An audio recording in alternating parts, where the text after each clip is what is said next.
अख्ख्या गावात विचारलं नाना कुठं राहतात, तर इथं म्हणले की नाना नावाचं कोणच राहत नाही. अरे हे अख्खं गाव नाना तात्या दादांनी भरलेले.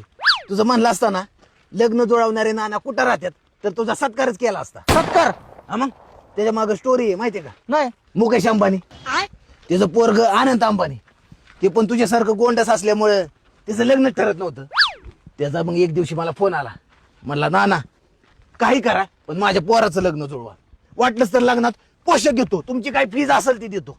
मी मग म्हणलं काही टेन्शन घेऊ नका, जेवढं पसरलंय ना इंटरनेटचं जाळं त्याच्यावरून ही डबल जास्त आहे आपल्या ओळखीचं जाळं. मग त्याच्या बायोडाटा मध्ये खाडाखोड केली आणि त्याचा बायोडाटा सगळीकडे फिरवला. गार गार गार गार गार गार गार डोप. काय झालं?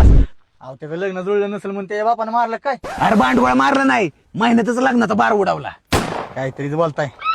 तुला काय वाटतं मी गप्प आणतोय का?